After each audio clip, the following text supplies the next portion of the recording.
하나님을 믿으려고 하면 주변에 쫙 돌아보면 배울 것들이 참 많아요. 애들한테도 배울 것이 많고요. 그리고 악인에게도 심지어는 배울 것이 있어요. 그 속에 배울 것이 악을 배우는 것이 아니라 때로는 열심을 배울 수 있다는 것입니다. 악을 열심히 하라는 것이 아니라 뭔가 열심히 열중을 하는데 그거는 배울 만하다. 선을 추구하지 않아서 그렇지 열심은 배울 만하다. 오늘 여기에 이 부자 청년도 그렇습니다. 이 밤에 찾아온 아무도 다 잠들어 있는 그 시간에 두 번째 이 청년에게 우리가 또 배울 것이 하나 있어요. 그게 뭐냐? 겸손이라는 겁니다. 겸손한 태도를 보면 예수님 발 앞에 일단 엎드렸다는 겁니다. 겸손히 엎드렸다는 대목이 나옵니다. 그래서 그 엎드리는 그 모습은 바로 이 겸손의 자세거든요. 발 앞에 엎드렸다. 요즘 젊은 사람들도 어른 앞에 엎드리는 거 별로 안 좋아하거든요. 특히나 자기가 갖고 있는 돈 많은 사람들이 이 가난뱅이 예수님, 목수 예수 앞에 엎드린다. 이거 쉬운 일이 아닙니다. 물질만 조금 있으면 목에 힘이 들어가기 시작하고요. 권력이 있으면 몸에 힘이 들어가고, 그런 와중에 이 청년이 지금 그의 예수님 앞에 지금 엎드렸다는 겁니다. 그 앞에 무릎을 꿇었다는 겁니다. 정말 겸손한 모습이죠. 미가서 6장 7절 8절로 보면 우리가 주님 앞에 가지고 가야 될 것이 무엇인가 하는 그 질문이 나와요. 그 질문에 천천의 수양이냐 만만의 기름이냐, 그 질문에 한마디로 뭡니까? 우리가 가져갈 것은 다른 것이 아니라 겸손이다 하고 그렇게 결론 내리고 있거든요. 천천이나 만만의 수양의 기름, 그런 걸 끌고 가는 것보다도 더 소중한 것은 그분 앞에 발 앞에 엎드리는 것이다. 겸손을 가지고 가야 돼. 이게 오늘 부자 청년에서 배울 것만. 그래서 우리는 어찌하든 간에 많은 것을 하나님 앞에 드리는 것, 그것보다도 더 위대한 것이 있는데 겸손이다. 미가서 6장 7절 8절에 그 겸손에 대한 설교를, 겸손에 대한 말씀을 거기에 소개하고 있는 거죠. 자, 이 또 부자 청년에 또 배울 것은 뭡니까? 진실을 배울 수 있습니다. 한마디로 오늘 본문에 보니까 거짓되게 살아온 삶이 아니었어요. 주님 앞에 떳떳하게 자기를 이야기하지 않습니까? 나는 이런 계명들을 어려서부터 잘 지켰다. 그렇게 이야기하거든요. 어려서부터 참 진실한 사람이 있습니다. 많은 사람에게 진실할 수 있었다는 것은 나는 이렇게 지켜왔다는 이 이야기는 곰곰이 들어보면 내 자신이 나에게 진실할 수 있으면 하나님과 내 이웃에도 진실할 수 있다 하는 그런 모습을 보여주는 것 같아요. 어떤 이들은 사람들에게는 진실한 것을 드러낼 수 있는데 자기 자신에게는 진실을 하지 못한 경우가 참 많거든요.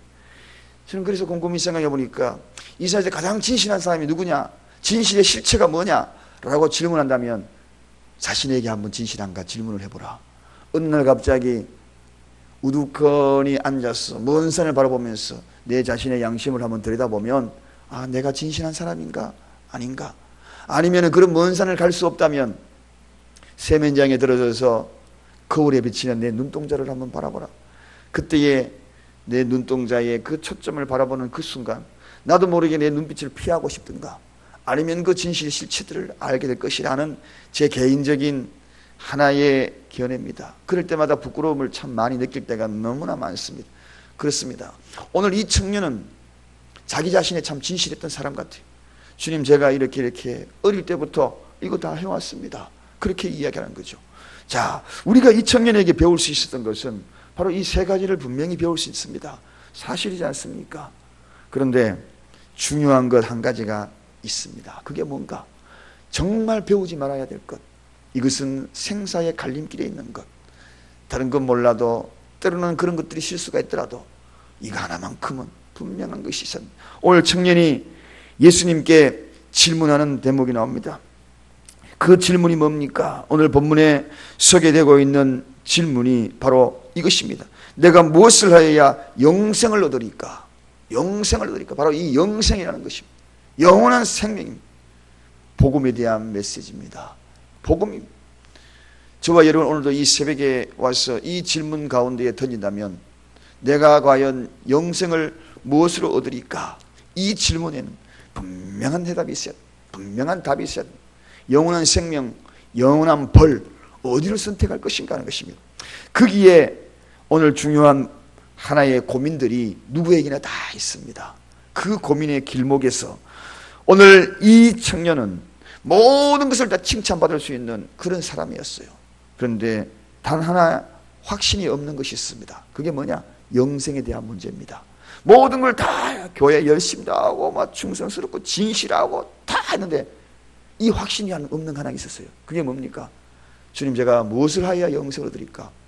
여러분, 오늘 이 시간에 모든 걸 다 할 수 없어도, 그리고 분명한 구원 확신, 이거 하나, 영생에 대한 확신이 있기를 주님의 축원드립니다.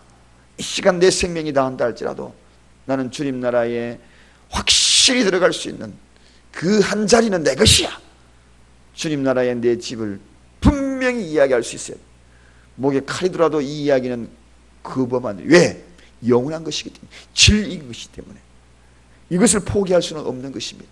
오늘 이 질문을 던지는 이 고민, 신앙의 핵심에 구원의 문제에 확신이 없는 것, 이것이 오늘 이 시대의 비극입니다. 신앙생활의 비극입니다.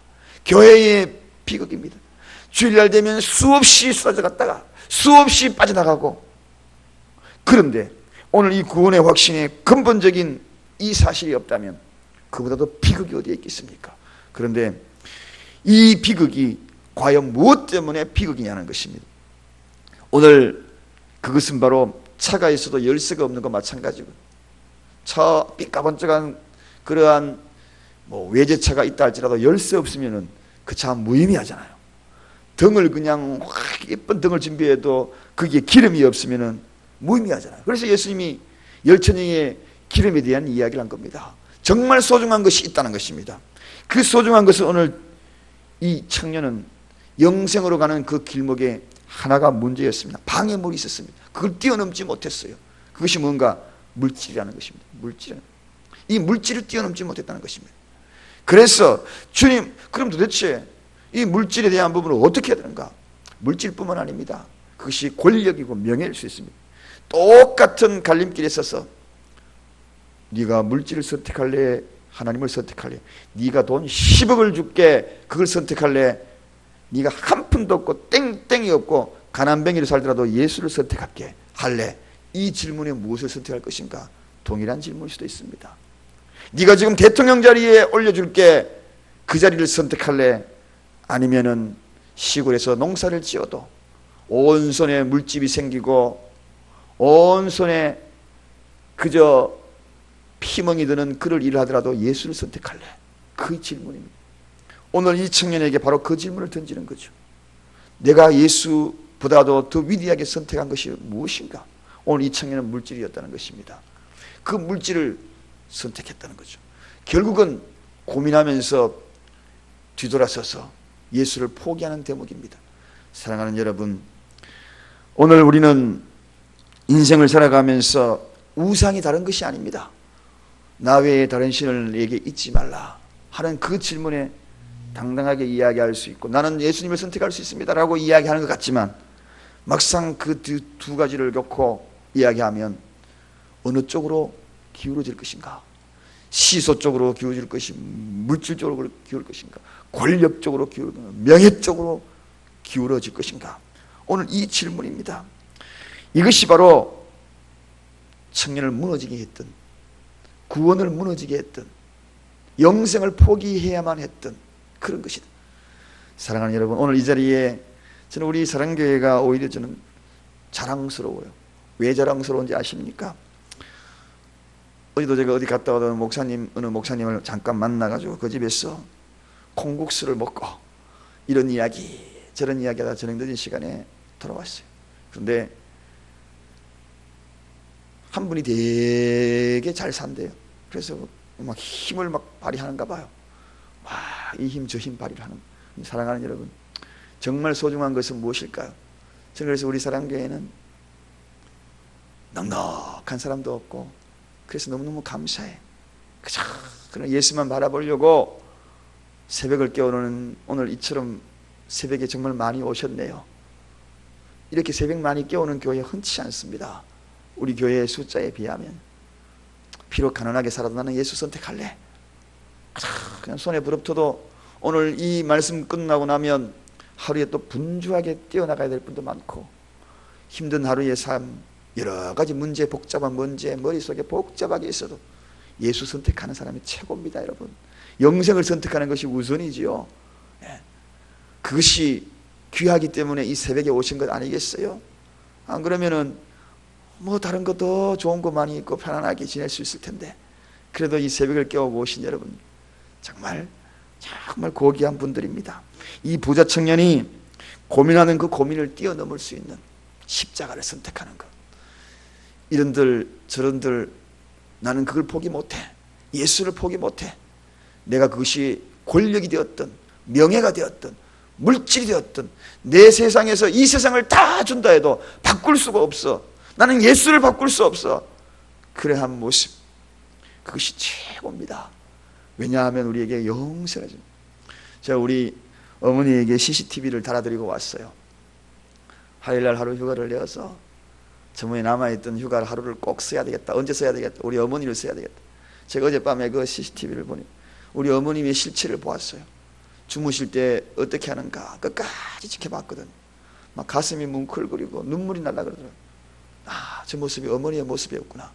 우리가 알지 못하는 그러한 모습, 카메라가 달려가가지고 그 카메라가 움직이면서 이렇게 다 그것을 관찰해 보니 우리 어머님의 모습이 저거였구나.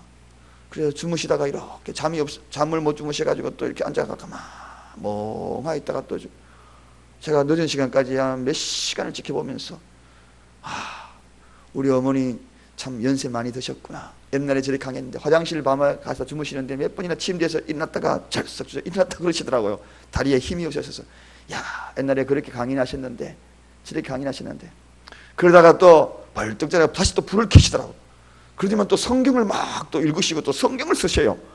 그 시간에, 늦은 시간에 12시가 다 된 시간에 또 말씀을 혼자 또 말씀 이러시다 중얼중얼 그러시다가 또 누우시다가 또 잠을 청하시다가 주무시는지 안 주무시는지 제가 몇 시간을 지켜보면서 참 마음에 울컥하기도 하고, 그래도 정신을 안 잃으려고 예수 붙들려고 자다가도 벌떡 일어나가지고 성경책 거기 앉아가지고 밥상 이렇게 앉는 의자가 아니라 밥상에 들썩 앉아가지고 그것도 이게 쓰다가요, 몽롱한 상태에 쓰다가 그러는 거예요.